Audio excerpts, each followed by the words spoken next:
Okay, we're coming into the last race of the season here, race number 6, Danger Noodle. So we're coming into this race, our team, Coalition Elevate, we were behind one of the dirt teams, one of the three dirt teams in our division. We were second place behind them by 2 points. So we'd not only beat them, but hope that someone else would beat them as well and sort of gain those 2 points for the tie or for the win. So this is a course that no one has raced before. It's one of the, I guess it's the winner of the course design contest. It was a bit of a disaster getting into the start gates or start pens tonight. I had something happened with my sauce. I had to reset it. I'd given myself lots of time to warm up, but then was messing around trying to figure out getting sauce set back up. So everything was a bit messy. Didn't get a great warm up, and then straight into the S's, which often throw me off. The rollers like this, it's hard to get a good rhythm coming into there. So I'm off the back, I'm coming up through, off the back, coming up through, and facing a similar situation in Titans Grove, which is my least favorite part of any map on Zwift. I find you cannot get any rhythm going through there, and the rollers, it's just there's no downhill. It's tough. I find it really wears me down. So I was just hoping to get through as best I could tonight.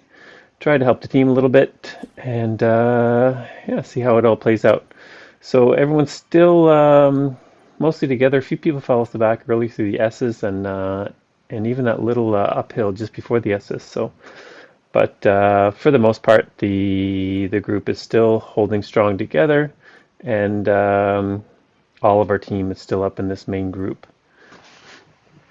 So just trying to maintain things, but you can see even my my watts balance is down almost half already, just getting through the S's. So trying my best not to do too much, so I have some energy left going into Titans Grove. And so here we go, coming back through, back up these little hills, and then we're going to hang through. So no big attack points here. Again, just trying to make sure I don't get caught out.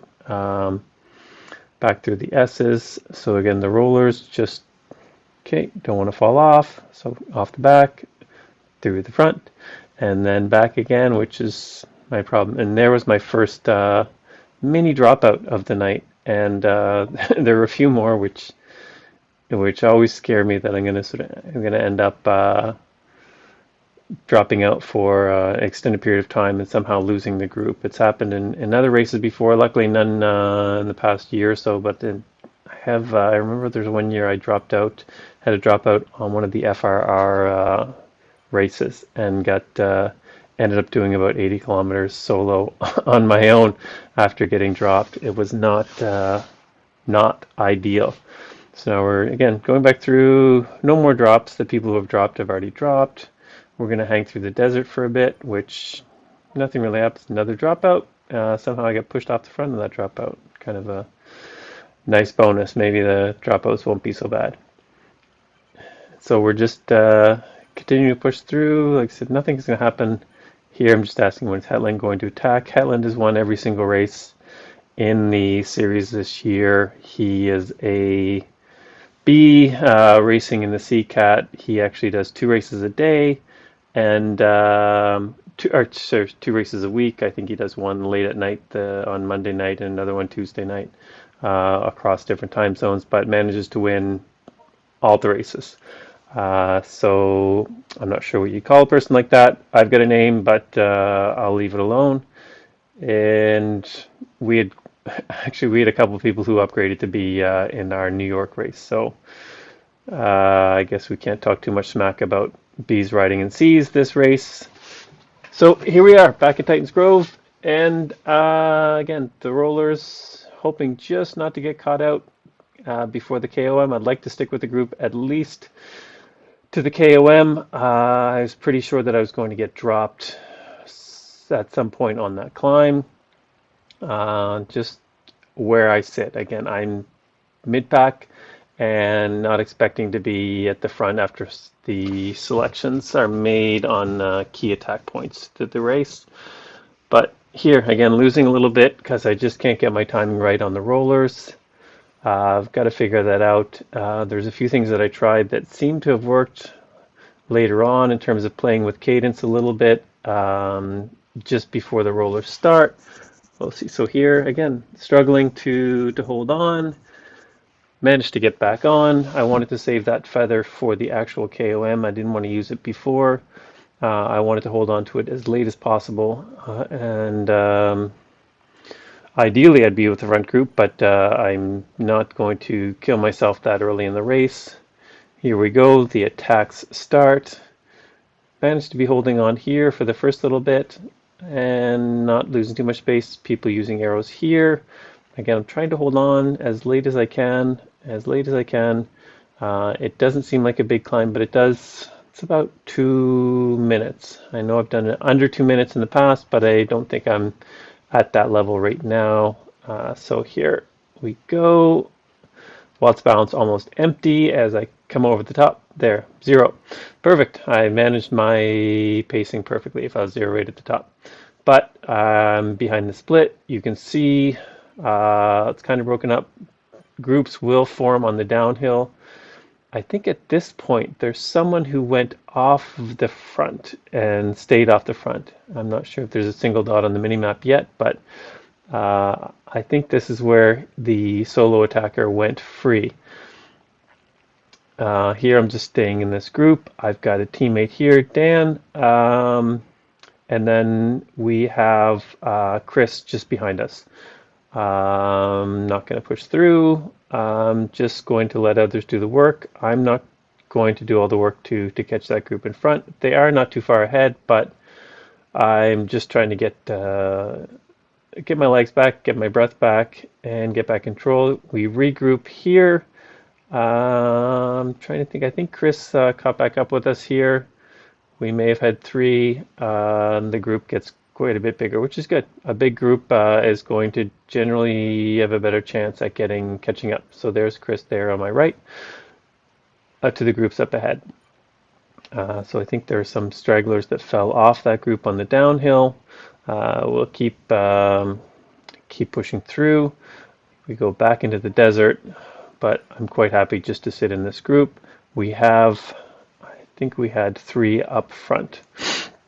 So we have 3 up front and 3 back here, and talking to the teammates up front, they are good for numbers relative to our closest competitors, and so we're doing well team-wise. At that point, I let off a little bit because I had dropped my racing course notes, and I wanted to pick them up to make sure I knew what was happening, where things were going, what kilometers the power-ups were, etc., etc., etc.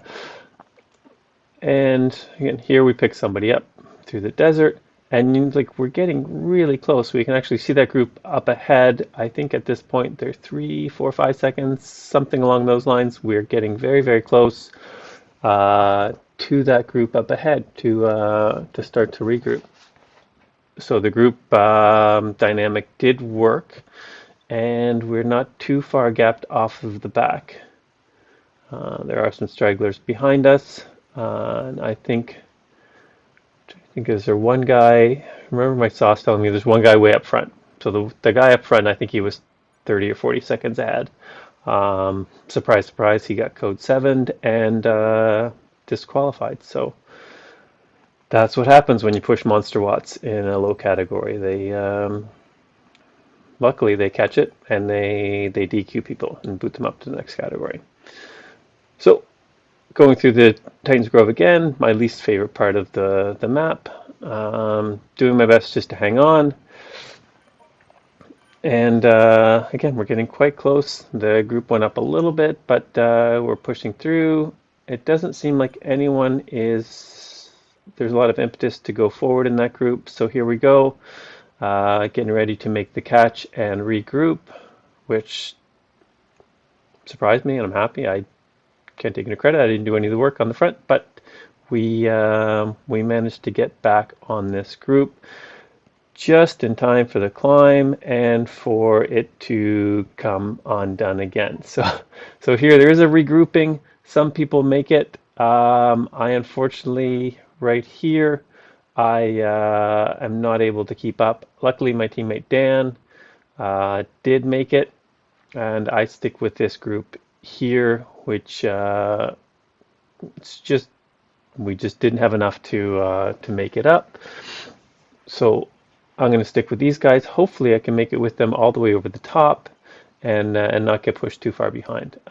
If I'm able to stick with this group and finish here, I think our team has a good shot, and we just have to see what